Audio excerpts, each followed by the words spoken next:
I have so much time exposure to this problem that I have a lot of nuance in my opinion on what's wrong with the solutions, so I can formulate a way better hypothesis on how to fix it. Like if someone wants to make a nose product for breathing, I have tried every product since I was in 8th grade. So it's been 20 plus years, 30, whatever, a lot of years, that since then, and I've tried everything. And so I know the pros and cons of every product that exists in the market.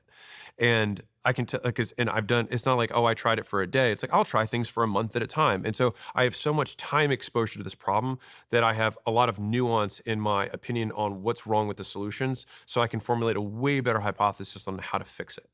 And that hypothesis will be, for an investor, so much more compelling because you lead with a story as opposed to logic. Is multiples less compelling than you telling me that story you just said about being a kid, having breathing problems, trying to solve this problem for yourself. Yeah. And it's funny because that story you told versus the sort of rational logical approach or the benefits Yeah. approach is your marketing campaign for the next 5 years on TikTok and Instagram. It's I had a problem, I solved it, I tried everything and Yeah. solved it for myself. There's almost like nothing more compelling and believable. So like if I were to tell that story, like you were saying, like when I was in 8th grade was the first year that I started really noticing I couldn't breathe at night.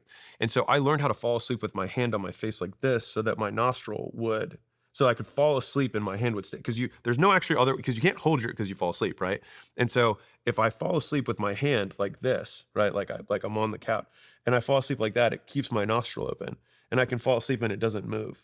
And so that's how I learned how to sleep for years before founding like just like simple nasal strips and things like that. But there's tons of problems with those solutions that exist right now that I won't get into. I can tell you if you put every product in front of me that exists right now, I can tell you what's wrong with it because I've tried literally all of them.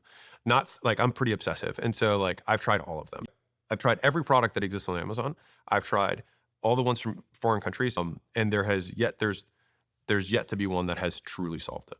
I mean, you should, I mean, I'll stop. But I think in some ways, so this is actually a really good meta concept here, which is that if you want to be compelling, a demonstration or a model is always more compelling than anything else. And so me even going through that entire narrative, right, is taking everyone else who's been listening to this on some journey. It's like, if you want to make a compelling pitch for a business, it's like, we pretty much just kind of went through one. It's like, create your narrative of why you're even doing this. And if you can explain to somebody why they should care about this problem, or more specifically, why you care about this problem, I'll tell you this, more investors will like, I might be like, I don't care about kitchen utensils, but this girl certainly does. And unfortunately, in like some of the world, I know more in the UK than the US now, like that kind of perspective of like just being all in obsessed with stuff has almost been like bastardized or like, been chastised.